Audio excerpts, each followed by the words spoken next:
Good afternoon, this is Sir Claro and welcome to our video lesson for UCSP or Understanding Culture, Society, and Politics.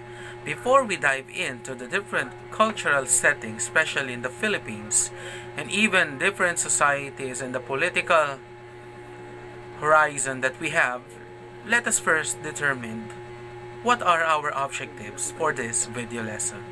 So first, at the end of the lesson, the students will be able to define culture, society, and politics, demonstrate cultural traits, and value and respect different cultures.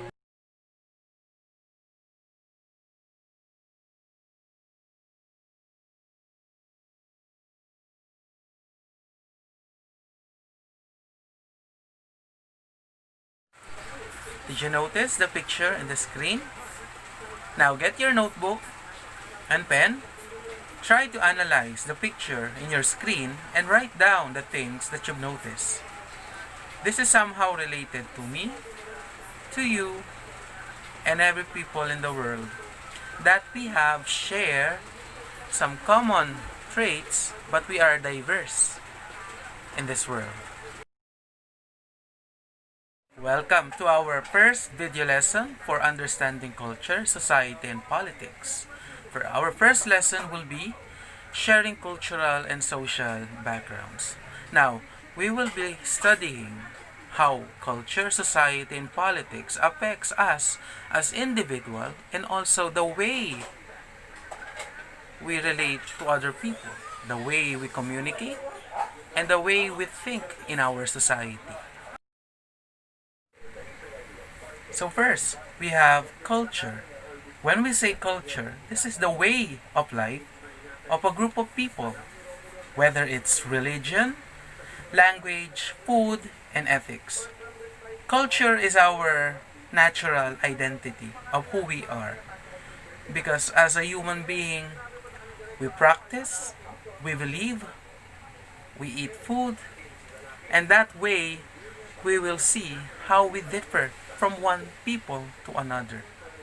Just like in culture, especially in the culture of Filipino people, in the culture of the Filipino family, that we share strong family ties. We use to say po and opo. We take this practice that's called pagmamano to respect the elderly or our relatives. Now, in other culture, in America, or in other foreign states, there is no pagmamano. There is no use of po and opo. So, that is unique culture in the Philippines. Under culture, we have religion. And when we say religion, this is the belief of a omnipresence that is guiding us.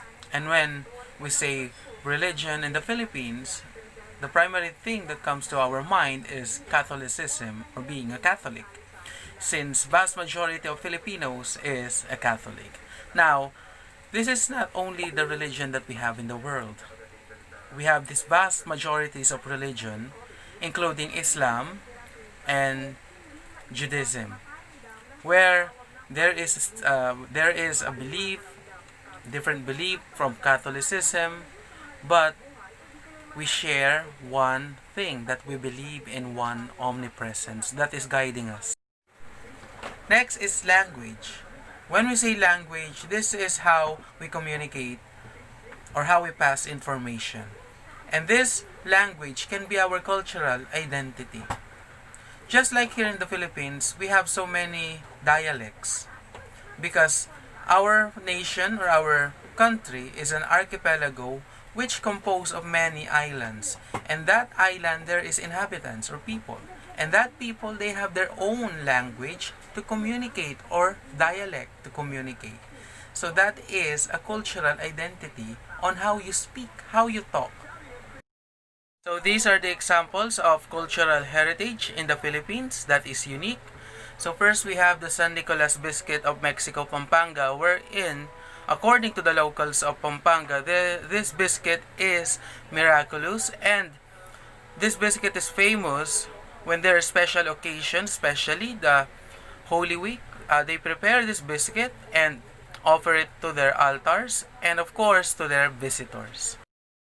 Next is the traditional way of Filipino tattoo practice, which is called pambabatok in the northern part of the Philippines, which made famous by Apo Wangod. Here are another examples of cultural in the perspective of beauty. In ancient China, there is a tradition wherein the foot or the feet of a woman is compressed and inserted with a small shoe that is called the lotus feet. Now, in China, in ancient China, that is a symbol of beauty and modesty for a woman. The Mentawai tribe has its own standard of beauty. Now, for the women of Mentawai tribe, they chiseled their teeth to sharpen it, and once they've done it, they will smile, walking into in their village. And when the men notice that the teeth of a woman is now sharpened or chiseled down, that they will be attracted, because for them, a woman with a sharp teeth is the most beautiful in their tribe. Next, we have society. When we say society, it is a group of people living as a community or an organized group sharing common purpose. Okay?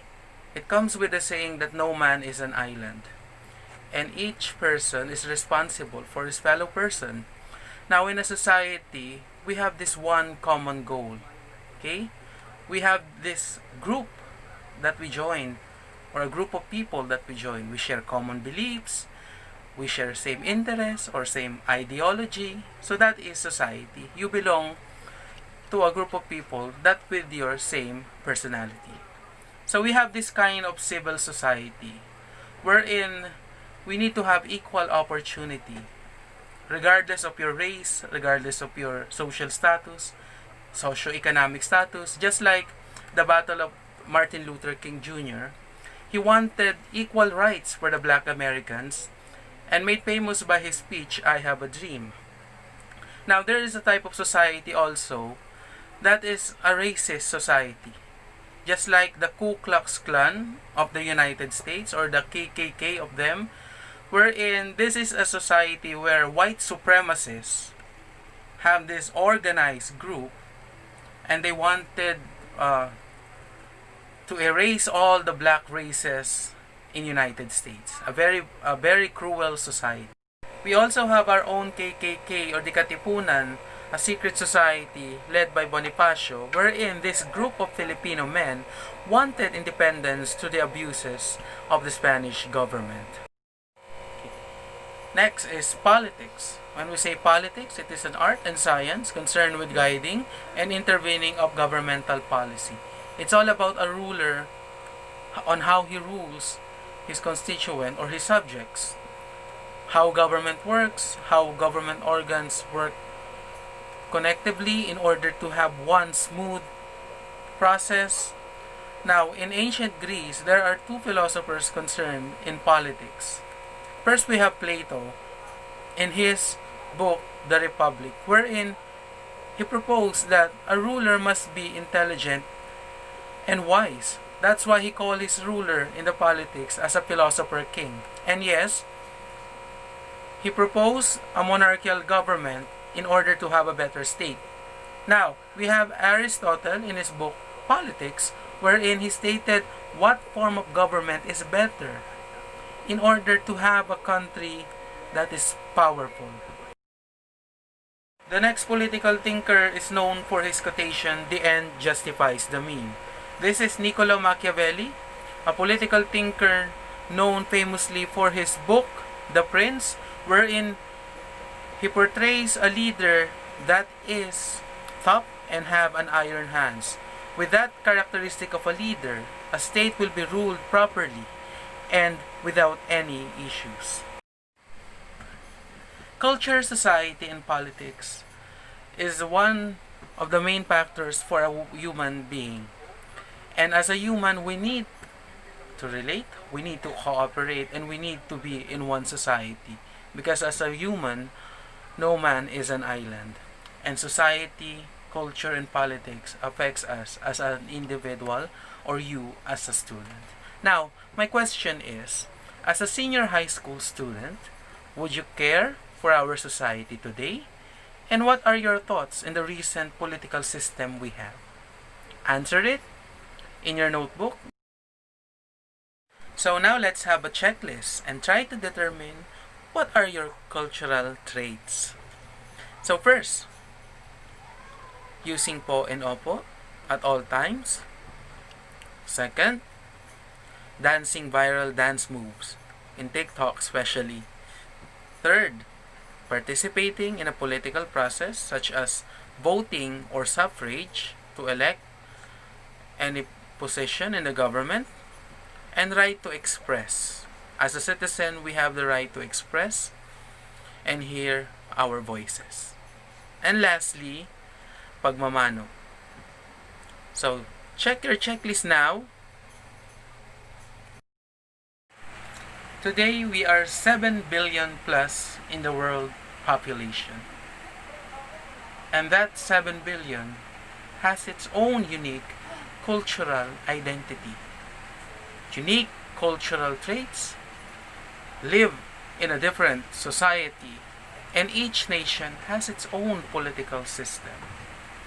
So in order to accept, in order to live harmoniously, we need to respect and understand each culture.